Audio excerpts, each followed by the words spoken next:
This is Narendra, welcome to market wedge. आइए बात करते हैं निफ्टी के बारे में। आज के वीडियो के अंदर हम निफ्टी का एनालिसिस करेंगे कि आने वाले टाइम में निफ्टी का मूवमेंट कैसा रहेगा। सबसे पहले देखिए, स्टार्ट करते हैं मंथली व्यू से। थोड़ा ब्रॉडर व्यू देखते हैं, बड़े व्यू से इसको स्टार्ट करते हैं और चेक करते हैं कि मंथली के अंदर निफ्टी अभी किस तरह से परफॉर्म कर रहा है। ठीक है, तो ये सब कुछ हटा देते हैं।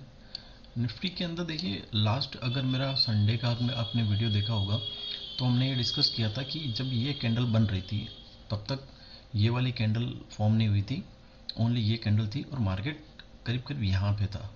ठीक है, 22,900 जो लास्ट टच कर रहा था, तो मैंने उस टाइम कहा था कि 22,850 के आसपास जो सपोर्ट है वो इसलिए सपोर्ट बन रहा है बिकॉज कि 21 का जो मूविंग एवरेज है वो मंथली के अंदर इस प्राइस एक्शन के पास में आ रहा है। और हमने ये भी डिस्कस किया था कि जब भी 21 का मूविंग एवरेज कभी पास में आया है वहाँ से निफ्टी ने एक रिवर्सल लिया है अपसाइड के अंदर। ठीक है, तो यहाँ पर भी सेम वही कहानी थी। यहाँ पर भी प्राइस एक्शन देखिए, जैसे जैसे ये हर कैंडल एक महीने की है। ये टॉप होने के बाद में 26,000 का टॉप होने के बाद में कंटिन्यू 4 महीने नेगेटिव कैंडल बन रही थी, नीचे की तरफ मार्केट आ रहा था। ठीक है, 3,000 पॉइंट के आसपास मार्केट टूटा। उसके बाद में 21 का जो मूविंग एवरेज है यहीं पे आकर के मार्केट ने सपोर्ट लिया।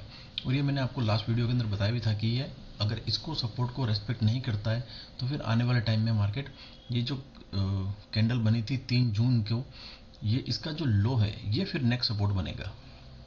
ठीक है, तो this is the monthly view कि मंथली के अंदर निफ्टी कंटिन्यू, देखिए ये बड़ी सेलिंग थी, उसके बाद में सेलिंग वापस थोड़ी कम हुई, फिर कम हुई। ठीक है, ऊपर की तरफ यहाँ पे कोशिश हुई थी, फिर एक डोजी टाइप की मंथली में कैंडल बनी है। डोजी बोलते हैं जहाँ पे बायर और सेलर दोनों कंफ्यूज रहते हैं। बायर भी ज़्यादा मतलब बाइंग नहीं करते हैं, सेलर भी ज़्यादा सेलिंग नहीं कर पाते हैं, कन्फ्यूजन सिचुएशन रहता है। तो मार्केट ना ऊपर जाता है ना नीचे जाता है और एक बीच के अंदर आकर के क्लोज कर देता है।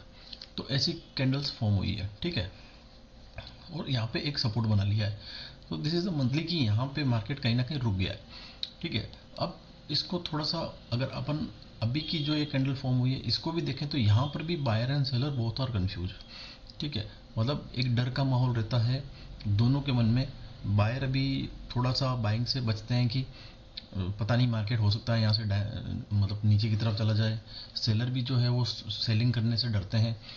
तो कहीं ना कहीं एक डर का सिचुएशन रहती है दिमाग में, या कन्फ्यूजन सिचुएशन रहती है, तो कोई भी इसमें इंटरेस्ट नहीं लेता ज़्यादा। तो इस वजह से इस तरह की कैंडल्स फॉर्म होती है। तो फ्रेंड्स, ये वाली जो कैंडल्स है ये कन्फ्यूजन सिचुएशन की कैंडल होती है। तो ये मंथली व्यू है। तो मंथली व्यू इसलिए देखना इंपॉर्टेंट है बिकॉज कि जब भी किसी प्राइस एक्शन को हम लोग चेक करते हैं, स्टडी करते हैं, तो उसका सबसे पहले बड़ा व्यू देखना बड़ा ज़रूरी है कि ऑल ओवर अभी मार्केट के अंदर क्या चल रहा है। ठीक है, तो मंथली इसलिए हम देखते हैं। उसके बाद में चलते हैं डेली के अंदर। तो डेली के अंदर हमने ऑलरेडी हमारे लेवल्स मार्क किए हैं। मैं एक बार सारे हटा के वापस आपको प्राइस एक्शन लगा के दिखा देता हूँ। तो ये लेवल्स हैं फ्रेंड्स। तो इस ट्रेंड लाइन की हमने लास्ट 2-3 वीडियो में बात करी थी। बहुत ही इंपॉर्टेंट ट्रेंड लाइन है। मैंने ये भी कहा था कि ये सेकंड टच है, ये थर्ड टच होगा, तो थर्ड टच के अंदर मार्केट यहाँ पे रुकता है। ठीक है, अगर ये फोर्थ होता तो मुझे 100% श्योर होता मैं कि मार्केट वहाँ पे नहीं रुकेगा। ठीक है, तो इस चीज़ को भी थोड़ा सा आप ध्यान में रखिए जब भी मार्केट के अंदर। देखिए ये फर्स्ट टच था, इसको मैं थोड़ा सा आपको ड्रॉ कर देता हूँ। ठीक है, this is the second touch. यहाँ पे मार्केट ने फिर से जो है यहाँ पे रेजिस्टेंस लिया और ये थर्ड है। ठीक है, तो मैं थर्ड में मेरे को थोड़ा सा 50-50 वाली सिचुएशन होती है। और अगर यही फ्रेंड्स, अगर ये फोर्थ होता है यहाँ से या कहीं पे यहाँ पे, तो मैं कभी डाउट नहीं करता बिकॉज फोर्थ के अंदर मार्केट हमेशा उसको तोड़ के निकल जाता है। क्योंकि जब भी किसी चीज़ को बार बार टेस्ट किया जाता है तो वो वीक हो जाती है। ठीक है, तो यहाँ धीरे धीरे ये जो टच करता है, ये ऊपर का जो ये रेजिस्टेंस इसको वीक करता जा रहा है। तो अगर ये फोर्थ होता तो 100% शायद 1 या 2 कैंडल में ही निकल जाता। लेकिन ये थर्ड है तो मेरा थोड़ा सा 50-60% का ही व्यू रहता है कि हाँ यहाँ से अपसाइड जा सकता है। इसलिए मैंने आपको कहा था कि यहाँ पे मार्केट इसको रेस्पेक्ट करेगा, रुकेगा। ठीक है, और ट्रेंड लाइन का रिजेक्शन लेगा। लेकिन आप थोड़ा सा प्राइस एक्शन अगर आप देखोगे तो मार्केट क्या कर रहा है, इस प्राइस एक्शन को भी थोड़ा सा ध्यान में रखिए कि मार्केट ने काफ़ी अच्छा फॉल ऑलरेडी कर चुका है।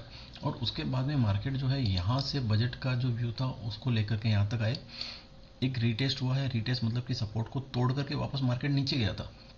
लेकिन अगर मार्केट को नीचे जाना होता तो फिर सपोर्ट को रीटेस्ट करता और वहाँ से नीचे चला जाता। लेकिन हुआ क्या है कि वापस मार्केट सपोर्ट पर आ गया अच्छी खासी बुलिश कैंडल के साथ में, और रेजिस्टेंस लिया है इसका जो ट्रेंड लाइन है। और वहाँ पे भी जो कैंडल्स बन रही है वो इतनी ज़्यादा वीक कैंडल नहीं है, क्योंकि आप देखोगे इसमें नीचे की तरफ वीक बन रही है। नीचे वीक बनने का मतलब है कि बाइंग फोर्स ज़्यादा है इंस्टेड ऑफ सेलिंग। तो सेलिंग से ज़्यादा बाइंग फोर्स है। मार्केट नीचे आ रहा है लेकिन इमीडिएटली वापस ऊपर रिकवर भी कर रहा है। ठीक है, तो होता है कि बड़ी बुलिश कैंडल के बाद में थोड़ा सा रेस्ट करता है, या तो उसका 50% या उसके पहले जो सपोर्ट होता है उसको मार्केट टेस्ट करता है। तो अभी जो मुझे लग रहा है सिचुएशन फ्रेंड्स की वो है कि ये मार्केट जो है यहाँ पे इस लेवल को टेस्ट कर रहा है, और आपको 1 या 2 दिन के अंदर एक बड़ी बाइंग फोर्स यहाँ पे देखने को मिल सकती है, और अपसाइड मार्केट जाता हुआ आपको दिख सकता है। क्योंकि मेरे को कैंडल के कलर से मतलब नहीं होता, मैं कैंडल की साइकोलॉजी समझने की कोशिश करता हूँ कि हुआ क्या है। देखिए कैंडल यहाँ पर भी बहुत बड़ी कैंडल बनी थी, ठीक है, तो इसके बाद में सेलिंग बहुत ज़्यादा होनी चाहिए थी, बड़ी फास्ट होनी चाहिए थी, लेकिन यहाँ पे मार्केट ने सबको ट्रैप किया। ट्रैप इन सेंस की इसके बाद में देखिए मार्केट केवल 1-2 दिन रेस्ट किया, वही 50%। यहाँ पर भी मैंने एक बार बताया था कि इस कैंडल का 50% पर मार्केट अगर ऊपर चला जाता है तो फिर मार्केट बुलिश होगा। हुआ नहीं था, यहाँ से वीक कैंडल थी, ऊपर वीक बन रही थी, यहाँ पर भी ऊपर वीक बनी और मार्केट सीधा नीचे गया। लेकिन क्योंकि बाइंग फोर्स या जो मंथली का जो सपोर्ट था 21 का जो मूविंग एवरेज यहाँ पे आ रहा था, तो मार्केट ने उसको टच किया और इमीडिएटली रिकवर कर गया। ठीक है, तो इस जब भी बड़ी कैंडल बनती है तो हमें उसको थोड़ा वेटेज देना चाहिए, ध्यान में रखना चाहिए। क्यों, तो यहाँ पे देखिए अब ये इसका सपोर्ट का काम कर रहा है। जो पहले रेजिस्टेंस था वो सपोर्ट है, सपोर्ट की प्राइस ऊपर आ चुकी है, छोटी छोटी कैंडल्स बन रही है, विक बन रहे हैं नीचे की साइड में। आप जब मार्केट जब नीचे गिरता ना तो फ्रेंड्स देखिए यहाँ पे विक बड़ी बड़ी ऊपर की तरफ बनती है। ठीक है, या तो बड़ी रेड कैंडल बनेगी, या ये विक्स देखिए यहाँ पे विक्स यानी कि जो इसकी टेल है, ये टेल है ऊपर बन रही है। ठीक है, ये थोड़ा छोटी छोटी कैंडल्स हैं। यहाँ भी देखिए ये टेल्स ऊपर की तरफ बनी है, यहाँ टेल्स ऊपर की तरफ बनी है। लेकिन अब क्या हो रहा है कि टेल्स बन रही है नीचे की तरफ, जो विग है वो नीचे बन रही है। तो कैंडल्स को देख करके, उसके कलर को देख करके कंफ्यूज नहीं होना है। ठीक है, यहाँ से जो बाइंग फोर्स है, अगर लगता है मार्केट को ऊपर जाना है तो बड़ी कैंडल मेरे ख्याल से मे बी मंडे या ट्यूसडे आपको यहाँ पे देखने को मिल सकती है। हो सकता है मंडे को फर्स्ट हाफ में मार्केट थोड़ा यहाँ पे नीचे साइडवेज रहे, और सेकंड हाफ के अंदर मार्केट जो है बाइंग फोर्स के साथ में ऊपर चला जाए। ठीक है, बहुत क्योंकि यहाँ पे कोई भी श्योर नहीं है, पर मुझे लगता है कि अगर जब तक ये लेवल नहीं तोड़ता तब तक कोई टेंशन नहीं है। 23,400 के लेवल के मार्केट ऊपर सेफ है। ठीक है, और वेट कीजिए बड़े बुलिस मार्केट वापस की बुल मार्केट स्टार्ट हो जाए। ठीक है, क्योंकि सबकी जो पोर्टफोलियो है उसकी ग्रोथ तभी दिखती है जब मार्केट जो है बुलिस सेंटीमेंट में चलता है, बुल मार्केट रन करता है। तो होप्स हो कि सब इस ट्रेंड लाइन को जो है ब्रेक करे और मार्केट ऊपर की तरफ जाए। ठीक है, तो फ्रेंड्स इतना ही, वेट कीजिए ट्रेंड लाइन के ब्रेक होने का। जो भी नए इन्वेस्टमेंट प्लान कर रहे हो निफ्टी के, अगर ये ट्रेंड लाइन ब्रेक करती है तो फिर आपको अपसाइड के अंदर जो भी इन्वेस्टमेंट है आप उसके लिए प्लान कर सकते हो। कुछ स्टॉक अपॉर्चुनिटी है तो वो मैं आपके लिए अलग से वीडियो बनाऊंगा, तो वेट कीजिए। Thank you so much.